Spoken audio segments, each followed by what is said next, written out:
대한민국의 조용기 목사님을 소개합니다. 오늘 저는 여러분과 함께 고난 속에 피는 부활의 꽃이라는 제목으로 말씀을 나누겠습니다.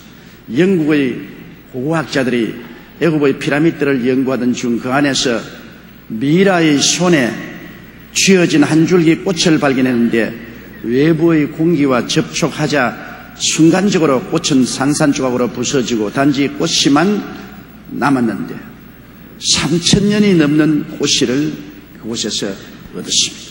그래서 그것을 영국으로 가져와 화단에 심었더니 싹이 나고 잎이 피어 아름다운 꽃이 피었습니다. 그러나 그 꽃은 영국 식물학계에서는 알려지지 않은 꽃이었습니다. 그래서 스웨덴 식물학자 달의 이름을 따서 그 이름을 달리아라고 부르게 되었습니다. 달리아는 오늘 한국에서도 잘 알려진 꽃입니다. 생각해 보세요. 3000년 된 꽃씨는 바짝 말라 미라처럼 되었으나 그 안에 부활의 생명이 들어있어 그 신비하고 놀라운 법이 흙에 심자 역사하기 시작해서 싹이 나고 꽃이 피었습니다. 우리의 삶에 다가오는 여러 가지 시험과 환난을 금할 수는 없습니다. 그러나 이 시험과 환난을 통할 때 가슴 속에 하나님에 대한 굳은 믿음이 있으면 그 믿음이 바로 부활의 씨앗이 되어 고난의 텃밭을 뚫고 아름답게 삶을 꽃피우는 것입니다. 믿음은 부활 생명의 신비한 법입니다. 요한복음 11장 40절에 예수께서 가라사대 내 말이 내가 믿으면 하나님의 영광을 보리라 하지 않았느냐 이렇게 말씀하셨습니다. 첫째로 우리는 요셉의 고난과 그 믿음을 한번 살펴보십시다. 요셉은 야곱의 12아들 중 11번째로서 가장 믿음이 충실한 아들이었습니다. 참으로 하나님을 경외하고 순종하고 따르는 한 아버지 밑에 자라는 12아들이지만 그 중에 11아들은 믿음이 부실했습니다. 그러나 그 중에 하나인 요셉은 믿음이 충실했었습니다. 그런데 요셉은 두 번이나 예언적인 꿈을 꾸었습니다. 한 번은 꿈을 꾸었는데 형들과 추수를 갔는데 11단이 자기 단을 중심으로 둘러서서 절을 하는 꿈을 꾸었습니다. 그것을 형들에게 이야기하니 형들이 굉장히 분이 나서 너가 과연 우리의 왕이 될 것이냐고 따지고 달려들었습니다. 그 다음 또 꿈을 꾸었는데 해와 달과 11별이 자기를 보고 절을 합니다. 요셉이 또 그 이야기를 했더니 형들이 분도 막 심했습니다. 아버지조차도 이놈아 어떤 꿈을 꾸었기에 그래 해와 달은 너희 아버지와 어머니고 11별은 너희 형들이 아니냐 너희 아버지와 어머니와 형들이 다 너 앞에 과연 무릎을 꿇어 절할 것이냐 위졌지만은 아버지는 그 정말 의미 깊은 꿈이라 그렇게 생각하고 있었습니다. 그런데 한 번은 형들이 목축을 하러 갔을 때 아버지가 요셉을 불러서 형들에게 음식을 갖다 주고 안부를 묻고 오라고 했습니다. 요셉이 음식을 들고 형들 가차에 가니까 형들이 요셉을 바라보고 우리처럼 살려주지 말고 죽여버리자고 했습니다. 창세기 37장 18절로 20절에 요셉이 그들에게 가까이 오기 전에 그들이 요셉을 멀리서 보고 죽이기를 꾀하여 서로 이르되 꿈꾸는 자가 오는도다. 그를 죽여 한 구덩이에 던지고 우리가 말하기를 악한 짐승이 그를 잡아먹었다 하자 그 꿈이 어떻게 되는 것을 우리가 볼 것이라 한지라. 여러분 꿈에 대해서 대항을 했습니다. 저 꿈꾸는 놈을 죽여버리고 꿈이 어떻게 되는지 우리 한번 알아보자. 꿈은 인간의 차원보다 높은 차원입니다. 사람이 꿈과 대적에서 싸워서 이기지 못합니다. 그들은 요셉을 잡아서 구덩이에 던져 넣었습니다만 요셉은 꿈을 갖고 믿음을 갖고 있는 사람입니다. 아무도 그를 구덩이에서 건져낼 수 없지만은 그 요셉의 꿈과 믿음은 요셉을 건져냅니다. 얼마 있지 아니하여 미디안 사람 상구들이 지나가는지라 그들이 요셉을 구덩이에서 끌어올리고 은 20개 그를 이스마엘 사람들에게 팔매 그 상구들이 요셉을 데리고 애굽으로 내려갔습니다. 그들은 요셉을 그냥 죽이는 것보다는 돈벌이 하는 것이 좋다고 생각하고 은 20냥을 바꿔서 팔아먹었지만은 그것은 바로 요셉의 마음속에 있는 꿈과 믿음이 그 고난 중에서 그를 끌어낸 것입니다. 어떠한 고난이 우리를 휩싸고 오더라도 우리 마음속에 꿈과 믿음이 있으면 꿈과 믿음이 우리를 이끌어가는 것입니다. 그 고난을 오히려 큰 유익의 기회로 삼을 수가 있는 것입니다. 요셉은 애굽에 끌려가서 애굽 바로왕의 신하 시위대장 보디발의 종으로 팔렸습니다. 그래서 그 보디발의 집에서 10년 동안 일을 하는데 요셉이 하는 일마다 하나님이 같이 하셔서 형통하게 하므로 보디발이 너무 감동해서 요셉을 종의 지위에서 총무의 지위로 옮겨서 집안 모든 일을 다 돌보겠습니다.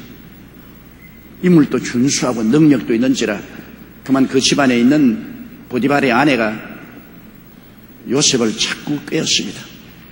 그러나 요셉은 보디발의 아내의 유혹을 물리치고 내가 어찌 큰 악을 행하여 하나님께 득지하리까 하고 보디발의 아내의 말을 듣지 않았습니다. 그러나 하루 요셉이 일부러 대청마루에 들어갔다가 아무도 없을 때 늦잠을 자고 일어난 보디발의 아내가 요셉을 끌어안고 유혹하며 요셉이 옷을 떨쳐버리고 뛰어나오는데 그 옷이 벗어졌습니다. 그만 보디발의 아내가 고함 치고 요셉이 나를 극간하러 왔다가 내가 고함 치니 옷을 벗어놓고 달아났다고 그 벗은 옷을 들고 떠들어 제끼니 그 남편 보디발이 왕궁에서 뛰어와서 보니 정황이 그런지라 분도 막심하여 요셉을 크게 벌하고 시위대 뜰 감옥에 갇혔습니다. 그는 억울하게 갇혔습니다. 이런 억울한 일이 어디 있습니까? 아무도 증거할 수 없습니다. 아무도 없는 대청마루에서 이런 봉변을 당하고 억울한 누명을 덮었었는데 아무도 보지 못했으니 이 죄로 시위대 뜰 감옥에 들어간 요셉은 이제는 평생 감옥에서 나올 수가 없습니다. 그러나 그 마음속에 꿈과 믿음이 있는 이상 꿈과 믿음이 건져냅니다. 어떠한 고난도 꿈과 믿음을 이길 수는 없습니다. 그는 감옥에 들어가서 3년 동안 그곳에 있었으나 3년 동안 고난의 감옥에서 요셉의 가슴 속에 있는 꿈과 믿음은 사기나고 부활의 아름다운 꽃을 피울 준비를 했습니다. 3년 만에 바로가 꿈을 꾸었는데 꿈에 그가 나일 하숫가에 서서 보니까 아주 살찐 소 7마리가 와서 풀을 먹는데 보기가 좋아요. 그러니 흉악하게 마른 7 암소가 또 일어나서 그 살찐 암소를 다 잡아먹고도 꽤 말라 있습니다. 잠에서 깨어났다가 다시 잠이 들었는데 또 꿈에 한 줄기의 곡식에 아주 충실한 7 이삭이 나와서 바람에 날리는데 보기가 좋습니다. 그런데 곧장 아주 마른 빈 쭉정이 7 이삭이 나와서 살찐 이삭을 잡아먹고도 쭉쭉하게 남아있습니다. 그래서 잠을 깨고 이것을 알려고 온갖 애굽의 술사들을 다 불러 물어도 모르는데 요셉이 꿈을 잘 해석한다는 말을 듣고 감옥에서 불러내어서 요셉에게 물었습니다. 그러니까 요셉이 이 꿈은 야훼 하나님이 주신 꿈으로서 꿈을 2번 꾸은 것은 하나님이 확실히 이루겠다는 것을 2번 보증을 한 것이다. 그 꿈의 내용은 애굽에 장차 7년 대풍이 와서 곡식이 넘쳐날 것이다. 그러나 그 이후에 7년 대흉이 오므로 풍년을 다 잃어버리고 애굽은 황무지가 될 정도로 비참하게 될 것이라 말했습니다. 요셉이 말하기를 그러므로 풍년 때 관리를 세워서 곡식의 5분의 1을 각성에 저장했다가 흉년 때 이것을 나누어 주면 백성도 살고 애굽도 살 것이라고 했습니다. 그러자 바로왕의 무릎을 치고 이렇게 지혜 있고 총명한 사람을 내가 얻을 수가 있는가? 너를 오늘 국무총리로 임명하노라. 감옥에서 국무총리가 되었습니다. 그는 종으로 팔려가서 보디발의 집에서 10년 종살이에 3년 감옥살이를 했지만은 그 마음속에 하나님에 대한 꿈과 믿음을 저버리지 않고 있었는데 때가 오매 그 꿈과 믿음이 모든 역경과 고난을 극복하고 부활의 아름다운 꽃을 피웠습니다. 국무총리로 일어날 수가 있었던 것입니다. 제2차 세계대전 중에 설치된 한 강제수용소의 벽에 이런 글이 적혀 있었습니다. 구름에 가리워져 햇빛이 비치지 않을 때도 나는 태양이 존재함을 믿습니다. 내가 느낄 수 없을지라도 나는 하나님의 사랑을 믿습니다. 비록 하나님이 침묵하고 계실지라도 나는 하나님이 계심을 믿습니다. 우리의 눈에 햇빛이 보이지 않는다 해도 태양은 여전히 존재하고 있습니다. 마찬가지로 지독한 고난과 역경으로 인생의 먹구름이 가득해도 하나님은 여전히 우리의 삶을 주관하고 계십니다. 그 섭리를 이루어 나가시고 계신 것을 우리가 알고 끝까지 믿음을 붙잡고 있으면 그 믿음이 고난을 통해서 아름다운 부활의 꽃을 피우게 되는 것입니다. 믿음이 이깁니다. 믿음이 이기네. 주 예수를 믿음이 모든 것을 이기게 되는 것입니다. 둘째로 우리가 예수님의 고난과 부활의 꽃을 생각해 보십시오. 예수님의 십자가의 죽음은 원수들에게는 결정적인 승리였습니다. 예수님이 3년 반 동안 복음을 전했는데 원수들이 집요하게 따라다니다가 결국에는 로마의 법과 유대인의 모함으로 예수님은 잡혀서 십자가에 처형을 당하게 된 것입니다. 마가복음 15장 32절로 32절에 보면 대제사장들과 서기관들과 함께 희롱하여 서로 말하되 제가 남은 구원하였을 때 자기는 구할 수 없도다. 이스라엘의 왕 그리스도가 지금 십자가에서 내려와 우리를 보고 믿게 할지어다 하며 함께 십자가에 못 박인 자들도 예수를 욕했습니다. 그들은 이게 양양했습니다. 예수 그리스도를 십자가에 못 박여 죽이고 그리스도의 사역은 끝난 줄 알았습니다. 그리고 예수님의 제자들조차도 비참하게 파멸되었다고 생각했습니다. 심지어 수제자인 베드로는 3번이나 예수 그리스도를 저주하고 맹사에 가로되 모른다 하고 도망을 쳤습니다. 마가복음 14장 50절에 제자들이 다 예수를 버리고 도망하더랬습니다. 우리가 생각할 때는 예수 그리스도는 고난을 통해서 완전히 파멸당한 것 같았습니다. 그러나 예수님 안에 있는 하나님에 대한 끝없는 믿음은 부활의 씨앗이 되는 것입니다. 부활의 씨앗은 고난의 텃밭에서 꽃이 피는 것입니다. 예수님은 그 고난의 텃밭에서 그 마음에 하나님을 향한 어마어마한 믿음이 부활의 꽃을 피운 것입니다. 요한복음 17장 1절로 8절에 예수님의 기도를 보면 예수님의 하나님에 대한 믿음의 고백이 나와 있습니다. 예수께서 이 말씀을 하시고 눈을 들어 하늘을 우러러 가라사대 아버지여 때가 이르렀사오니 아들을 영화롭게 하사 아들로 아버지를 영화롭게 하옵소서. 아버지께서 아들에게 주신 모든 자에게 영생을 주게 하시려고 만민을 다스리는 권세를 아들에게 주셨음이로소이다. 영생은 곧 유일하신 참 하나님과 그의 보내신 자 예수 그리스도를 아는 것이니이다. 아버지께서 내게 하라고 주신 일을 내가 이루어 아버지를 이 세상에서 영화롭게 하였사오니 아버지여 창세전에 내가 아버지와 함께 가졌던 영화로서 아버지도 함께 나를 영화롭게 하옵소서. 세상 중에서 내게 주신 사람들에게 내가 아버지의 이름을 나타내었나이다. 저희는 아버지의 것이었는데 내게 주셨으며 저희는 아버지의 말씀을 지키었나이다. 지금 저희는 아버지께서 내게 주신 것이 다 아버지께로서 온 것인 줄 알았나이다.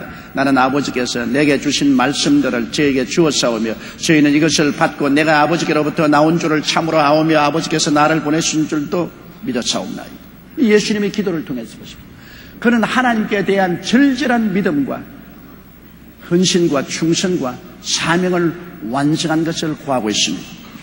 아버지여 내 영혼을 아버지께 부탁한다고 십자가에서 그가 죽었을 때 그는 사람들은 예수 그리스도 육체를 죽였지만은 그 속 사람은 전적으로 아버지의 보내신 사명을 완성하고 아버지께로 간다는 믿음을 고백했습니다. 그 결과 어떻게 되었습니까? 예수님은 패배하지 않았습니다. 예수님이 아버지에 대한 그 끝없는 믿음, 흔들리지 않는 믿음이 고난의 텃밭에서 부활의 아름다운 꽃을 피웠었습니다. 믿음의 씨앗은 부활의 영원한 승리를 가져오는 것입니다. 요한복음 12장 24절에 한 알의 밀이 땅에 떨어져 죽지 아니하면 한 알 그대로 있고 죽으면 많은 열매를 맺으라고 말했습니다. 골로새서 2장 15절에 정사와 권세를 벗어버려 밝히 드러내시고 십자가로 승리했다고 말한 것입니다. 예수 그리스도가 하나님 아버지를 믿고 하나님의 사명을 확실히 알고 그 사명을 십자가에서 다하고 하나님께 그 자신을 내어 맡긴 그 믿음은 결코 예수님이 버림을 당할 수 없게 해준 것입니다. 하나님에 대한 믿음과 꿈은 예수 그리스도를 그 고난의 텃밭에서 부활의 꽃을 피우기 위해서 위대한 승리를 가지고 있는 것입니다. 우리가 어떠한 고난에 처할지라도 그리스도에 대한 끝없는 믿음을 가지고 있으면 그 믿음이 고난 중에 부활의 꽃을 피우게 하는 것입니다. 믿음이 없으면 고난은 우리를 파멸의 무덤으로 만들지만은 어떠한 고난이 다가와도 하나님에 대한 꿈과 믿음을 가지고 있으면 고난은 부활의 꽃을 피우는 텃밭이 되고 마는 것입니다. 러시아의 대문호 도스토옙스키는 그의 삶이 고난의 연속이었습니다. 신앙심 깊은 어머니가 남편 학대에 시달리다 결핵으로 사망하고 심히 폭력적인 아버지가 농민들을 괴롭히다가 농민들에게 맞아 죽는 것을 그가 18살 때 목격하고 큰 충격을 받아 평생에 그는 간질병 환자가 되었습니다. 그는 학교에서 따돌림 받고 공부에 낙제하고 고독했습니다. 청년 시절 문학과 사회주의에 심취하여 기독교를 권력에 붙은 종교라고 혐오하며 철저한 무신론자가 되었습니다. 사회주의로 혁명을 일으키려고 비밀 조직에 가담한 죄로 체포되어 총살형을 받고 사형대에 묶여 내 인생이 이제 이렇게 끝나는구나. 28년의 삶을 돌아보며 후회의 눈물을 흘렸습니다. 사형 집행이 막 시작될 무렵 멀리서 한 병사가 흰 손수건을 들면서 사형 중지하고 고함치고 왔습니다. 황제의 특명이요, 집행을 중지하시오. 그래서 기적적으로 그는 사형을 면했습니다. 사형된 시베리아로 유배가는 기차에 가니역에서 설 때 한 부인이 성경 조그마한 책을 전도로서 전달해 주었습니다. 그는 온갖 흉악한 범죄자들과 부대 끼고 혹독한 추위와 싸우며 힘든 노동을 해야 했습니다. 그러면서 틈틈이 성경을 읽었습니다. 작은 성경 속에서 그는 하나님의 음성을 듣고 예수 그리스도를 만나 그의 구세주로 영접하게 되었습니다. 그리고 고백하기를 누가 내게 그리스도는 진리가 아니다라고 증명해도 나는 그리스도와 함께 있고 싶다. 나는 진리보다 차라리 나를 위해 십자가에 피 흘려 돌아가신 예수님과 함께 있고 싶다고 뜨거운 신앙 고백을 했습니다. 그는 4년간의 유배 생활을 마치고 고향으로 돌아온 후 그동안의 고난의 체험과 깨달음을 통해 주옥 같은 소설들을 써내려갔습니다. 죄와 벌, 가라마조포의 형제들, 이러한 불후의 명작들은 그가 겪은 고통이 작품 속에 절묘하게 스며들어 새롭게 태어난 것입니다. 마음속에 증오와 미움을 품고 하나님과 교회를 혐오하던 청년, 불우하고 외로운 어린 시절 극심한 생활고에 시달리던 간질병 환자, 철저한 무신론자로 사회주의 이념에 심취했던 실패한 혁명가, 사형을 언도받고 죽어야 했던 그가 하나님의 섭리로 구제받고 예수 그리스도를 만남으로 예수님에 대한 꿈을 갖게 되고 믿음을 얻게 되자 그 고난의 텃밭에서 위대한 문학 작품을 생산해 나가는 부활의 꽃을 피우게 된 것입니다. 그가 그 고난 속에 예수 그리스도를 만나고 그리스도에 대한 꿈과 믿음을 갖지 않았더라면 그는 고난에서 사라져버리고 말았을 것입니다. 고난이 무덤이 되지 않고 영광스러운 부활의 영광이 된 것은 그가 예수 그리스도에 대한 꿈과 믿음을 가지고 있었기 때문인 것입니다. 셋째로 우리는 고난의 텃밭에 심어진 믿음의 씨앗만 부활의 꽃이 핀다는 이 사실을 우리 생애 속에 깊이 알아야 되는 것입니다. 고난의 역정 없는 요셉의 영광이 있었겠습니까? 요셉이 형들에게 팔려서 10년 종살이 3년 감옥살이가 없었은들 그가 애굽의 국무총리 그 영광스러운 자리에 올라갈 수 있었겠습니까? 예수 그리스도께서 십자가에 몸짓고 피 흘려 죽으신 고난이 없었은들 예수님이 부활의 영광을 가질 수가 있었겠습니까? 이사야 53장 10절에 야훼께서 그로 상함을 받게 하시기를 원하사 질고를 당케 하셨은즉 그 영혼을 속분 제물로 드리게 이르면 그가 씨를 보게 되며 그 날은 길 것이요 그의 손으로 야훼의 뜻을 성취하라고 말한 것입니다. 고난 후에 영광의 부활의 꽃이 피게 되는 것입니다. 크고 작은 고난의 텃밭 없이 우리 믿음이 피우는 성공의 부활의 꽃이 없습니다. 로마서 8장 17절로 18절에 자녀이면 또한 후사꽃 하나님의 후사요 그리스도와 함께한 후사니 우리가 그와 함께 영광을 받기 위하여 고난도 함께 받아야 될 것이라. 생각한데 현재의 고난은 장차 우리에게 나타날 영광과 좋게 비교할 수 없도다. 고린도후서 4장 11절에 우리의 잠시 받는 환난에 경한 것이 지극히 크고 영원한 영광의 중한 것을 우리에게 이루게 한다고 말한 것입니다. 베드로전서 1장 7절에 그러므로 너희가 이제 여러 가지 시험을 인하여 잠깐 근심하게 되지 않을 수 없으나 오히려 크게 기뻐하도다. 너희 믿음의 시련이 불로 연단하여도 없어질 금보다 더 귀하여 예수 그리스도에 나타나실 때 칭찬과 영광과 존귀를 얻게 하려면이라고 했습니다. 그러므로 그리스도에 대한 꿈과 믿음이 있는 이상 고난은 우리에게 부활의 꽃을 피우는 텃밭이 되는 것입니다. 그리스도에 대한 꿈과 믿음이 없는 고난은 절망의 무덤이 되지만은 그리스도에 대한 꿈과 믿음이 있는 이상 어떠한 고난도 우리에게는 부활을 이루는 텃밭이 되는 것입니다. 그러므로 고난을 통할 때 우리는 고난이 영광을 얻는 길이라는 진리를 깨달아야 됩니다. 고난을 당할 때 그것만 바라보고 원망하고 불평하고 탄식하고 가슴을 치면 파멸됩니다. 마음의 고통에서 해방을 얻어야 되는 것입니다. 왜냐하면 이 고난을 내가 받고 있지만은 하나님에 대한 꿈과 믿음을 저버리지 않고 견디면은 이 믿음이 씨앗이 되어 고난의 텃밭에서 부활의 영광스러운 꽃을 피운다는 사실을 우리가 깨달아 알아야만 되는 것입니다. 영국의 조지 왕이 도자기 공장을 방문했을 때 두 개의 꽃병이 전시되어 있는 것을 보았습니다. 그 꽃병들은 같은 원료로 만들어졌는데 그 스타일과 무늬도 꼭 같았습니다. 그러나 하나는 광채가 찬란하게 나고 하나는 희미하고 뿌옇고 광채가 나지 않았었습니다. 볼품이 없었어요. 이를 이해하게 여긴 조지 왕은 관리인에게 그 이유가 무엇인지 물었습니다. 그러자 관리인은 전하, 이유는 간단합니다. 하나는 불에 구워졌고 하나는 구워지지 않았습니다. 고난은 인생을 윤기 있게 하고 생동감 있게 한다는 것을 보여주기 위해 특별히 제작하여 전시한 것입니다라고 말했었습니다. 사람이 고난을 당하면 마치 불에 구운 도기와 같아서 빛이 나고 영광이 납니다. 고난을 당하지 않은 사람은 굽지 아니한 토기와 같아서 빛이 나지 않고 영광이 나지 않고 쉽게 깨어지고 마는 것입니다. 베드로전서 1장 17절처럼 너희 믿음이 시련이 불로 연단하여도 없어질 금보다 더 귀하여 예수 그리스도에 나타나실 때 칭찬과 존귀와 영광을 얻게 하려 함이라고 말하고 있는 것입니다. 그러므로 여러분 고난당할 때 또한 꿈을 꾸십시오. 내 이 고난은 즉시 비교할 수 없는 영광의 부활을 가져온다는 꿈을 꾸어야 되는 것입니다. 고난의 텃밭이 피우는 영광의 부활의 꿈이 우리 마음속에 있어야 돼요. 고난당할 때 그 고난의 처절한 아픔과 고통만 바라보고 있어서는 안 되는 것입니다. 그 고난이 결국에는 내가 하나님에 대한 꿈과 믿음을 저버리지 않으면 하나님에 대한 꿈과 믿음의 씨앗이 그 고난의 텃밭에 심어졌으므로 부활의 꽃을 피운다는 꿈을 가져야 되는 것입니다. 꿈이 있는 백성은 망하지 않습니다. 꿈이 없어야 망하는 것입니다. 그러므로 우리가 꿈이 있으면 고난은 상상할 수 없는 영광을 가져오는 것입니다. 향수에 관심이 있는 사람이라면 세계에서 가장 좋은 향수는 발칸 산맥의 장미에서 나온다는 것을 알고 있을 것입니다. 그런데 향수 제조자는 반드시 한밤중에 장미를 딴다고 합니다. 그들은 밤 12시에서 새벽 2시까지 발칸 산맥에 가서 그 장미꽃을 따서 향수를 만듭니다. 장미는 한밤중에 가장 향기로운 향을 발산하기 때문인 것입니다. 태양이 비치는 낮에는 장미 향기의 40%가량이 감소된다고 말하는 것입니다.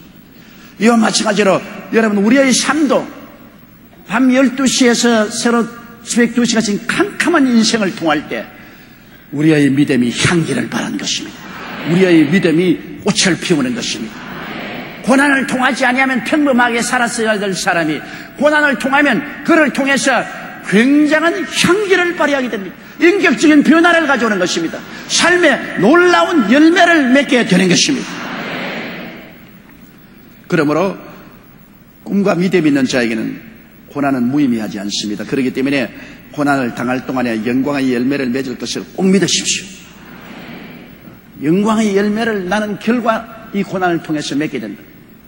하나님을 향한 꿈과 믿음을 견지하고 있는 이상 꿈과 믿음이 현실을 다 지배하고 만들어 변화시키는 것입니다. 로마서 4장 17절에 그의 믿은 바 하나님은 죽은 자를 살리심이 없는 것을 있는 것 같이 부르십니다.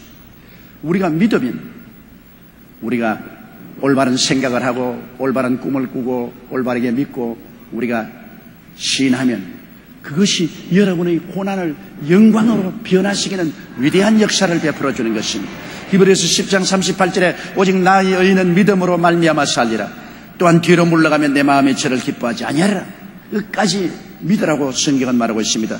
마가복음 9장 23절에 예수께서 이르시되 할 수 있거든이 무슨 말이냐.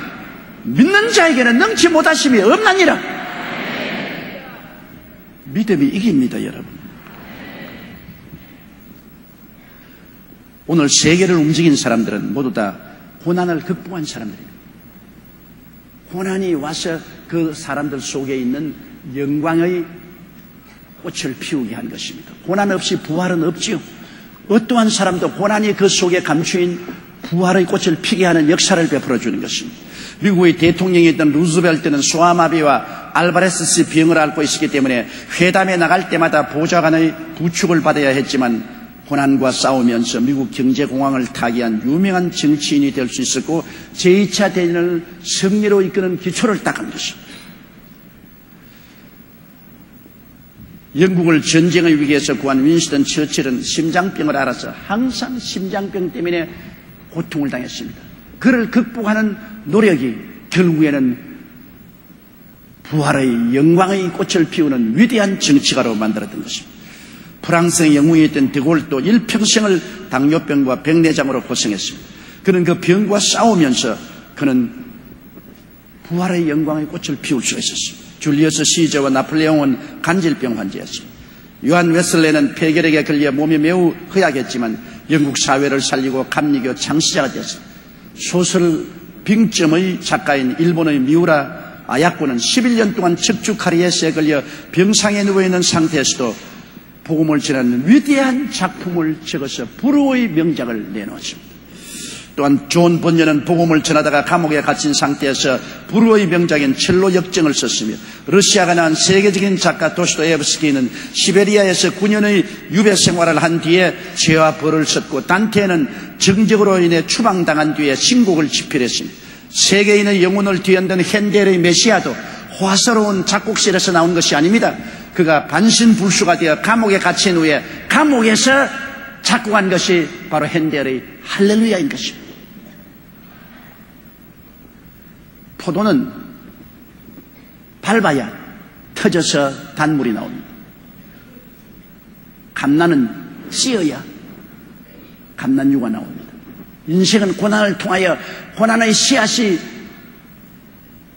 마음속에 부활을 가져오는 것입니다. 어떠한 고난을 당해도 하나님에 대한 꿈과 믿음을 가지고 있으면 그것이 씨앗이 되어 고난의 텃밭에서 아름다운 부활의 꽃을 피우게 되는 것입니다. 영국의 케이크 교도인 월리엄 펜은 고통을 겪지 않은 승리는 없다. 가시의 길을 통과하지 않고 옥자에 이를 수 없다. 환난 없는 영광은 없다. 친구들이여 고난을 기뻐하라고 말한 것입니다. 그러므로 고난당할 때 오히려 감사의 기도와 하나님의 도우심을 구했습니다. 하나님 나를 평범한 사람으로 내버려 놓지 아니하시고 하나님이 이를 통하여 나에게 더 크고 영광스러운 삶을 살기 위해서 고난을 허락해 주시니 오히려 고난을 통하여 감사합니다. 기도합니다. 바울 선생은 그 약함과 그 고통스러움과 괴로움을 오히려 주님께 감사합니다. 내가 약할 때 강하다고 그런 신앙 고백을 했습니다. 고난을 당해서 원망, 불평, 탄식하면 믿음을 잃어버리기 때문에 부활할 씨앗이 없습니다.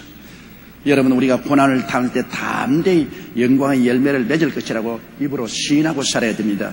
잠언서 18장 21절에 죽고 사는 것이 혀의 권세에 달렸나니 혀를 쓰기 좋아하는 자는 그 열매를 먹으리라고. 마가복음 11장 23절에 그 말한 것이 이룰 줄 믿고 마음에 의심하지 아니하면 그대로 되려 하십니다. 히브리서 13장 5절 6절에 내가 과연 너희를 버리지 아니하고 과연 너희를 떠나지 아니하리라 하시느니라. 그러므로 우리가 담대히 가로되 주는 나를 돕는 자신이 내가 무서워 아니하겠노라. 사람이 내게 어찌하리요 하노라. 담대한 신앙 고백이 필요합니다. 하박국 3장 17절로 19절에 보면 놀라운 신앙의 선언이 있습니다. 비록 무화과 나무가 무성치 못하며 포도나무에 열매가 없으며 감람나무에 소출이 없으며 밭에 식물이 없으며 우리의 양이 없으며 외양간에 소가 없을지라도 나는 야훼를 인하여 즐거워하며 나의 구원의 하나님을 인하여 기뻐하리로다. 주 야훼는 나의 힘이시라. 나의 발을 사슴과 같게 하사 나로 나의 높은 곳에 다니게 하시리로다. 이 하박국의 신앙 고백을 보십시오. 좌절과 절망 속에서 어두운 것을 보지 않고 밝은 곳을 어떻게 그렇게 했냐? 야훼가 계심으로 하나님에 대한 꿈과 믿음을 굳게 잡고 그것을 선언한 것입니다. 그렇기 때문에 고난 중에 그 믿음의 씨앗은 터서 부활의 아름다운 꽃을 피우게 되는 것입니다. 욥도 한 가지입니다. 욥기 23장 10절에 나의 가는 길을 오직 그가 아시나니 그가 나를 단련하신 후에는 내가 정금같이 나오리라. 지금은 몰골이 많이 아니지만 이것은 단련에 불과하다. 단련을 하고 난 다음에는 내가 정금같이 되어 나온다. 신앙을 고백했던 것입니다.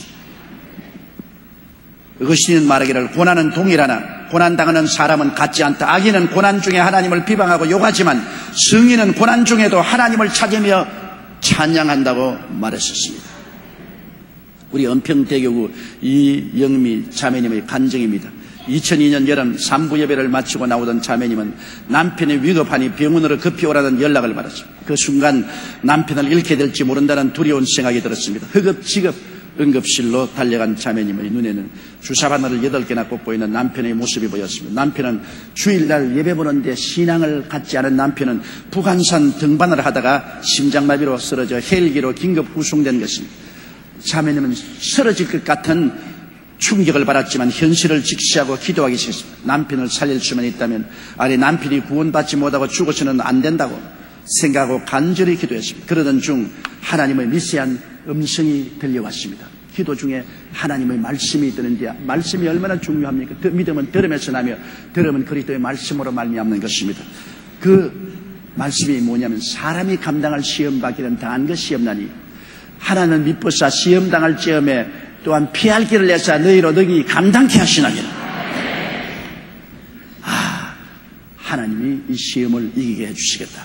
말씀으로 그는 하나님 앞에 꿈과 믿음을 굳세게 가졌습니다. 하나님의 음성의 확신을 가진 자매님은 감사의 기도를 드리고 함께 있던 셀 지역장에게 우리 남편이 이렇게 심장마비가 걸려서 혼수 상태에 빠진 것은 하나님이 깨뜨려서 구원하여 새 사람 만들려고 그렇게 하십니다. 그는 긍정적인 시인을 했습니다. 아내의 기도도 부영님을 깨어날 기미를 보이지 않았습니다. 의사는 설사 깨어난다 해도 한동안 뇌사 상태에 있었기 때문에 합병증으로 생명이 위험할 수 있다고 말했습니다. 그러나 자매님은 오히려 아니요, 합동하여 선을 이룹니다. 하나님을 사랑하는 자 곧 그 뜻대로 부르심을 입은 자들에게는 모든 일이 합동하여 선을 이룹니다. 똑같은 사건을 주고 부정적으로 보면 왜 내가 예수 믿는데 우리 남편이 심장마비가 걸려서 병원에 입원하고 이렇게 절망에 처하고 죽게 됐습니까? 아이고 내 팔자야. 그렇게도 할 수 있지만 하나님의 말씀과 생각을 접붙인 사람은 긍정적으로 말을 합니다. 아니라 하나님을 사랑하는 자 곧 그 뜻대로 부르심을 입은 자에게는 모든 것이 합동하여 선을 이루게 된다. 더 좋게 될 것이다. 할렐루야. 하나님께 긍정적으로 말하십니다. 하나님과 접붙여서 올바른 생각을 하고 올바른 꿈을 꾸고 올바른 믿음을 가지고 올바른 입술의 시인을 가지고 기도하면 운명과 환경이 변화되어 버리고 마는 것입니다. 기적이 일어나는 것입니다. 그렇기 때문에 의사의 어떤 진단도 자매님의 믿음을 꺾을 수가 없었습니다.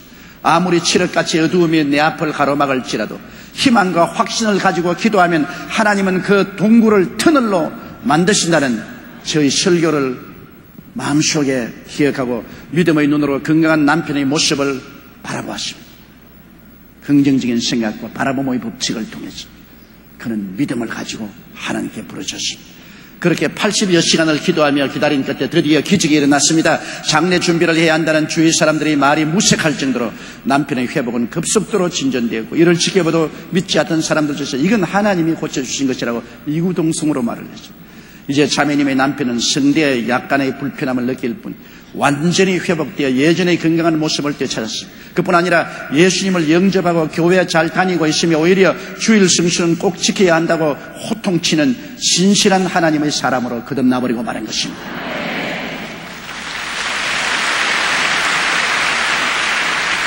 고난당한 것이 오히려 그 가족에는 유익이라. 고난당하기 전에는 예수를 믿지 않더니 고난당한 후에 깨어져서 예수를 믿고 천국 백성이 되었으니 얼마나 큰 유익이 되지 않았습니까? 우리는 모두 다 고난을 싫어하고 영화는 원합니다. 그러나 영광은 고난의 텃밭에서 자라난 믿음의 꽃인 것을 잊지 말아야 되는 것입니다. 고난 없는 영광은 없습니다. 십자가 없는 열관은 절대로 없습니다.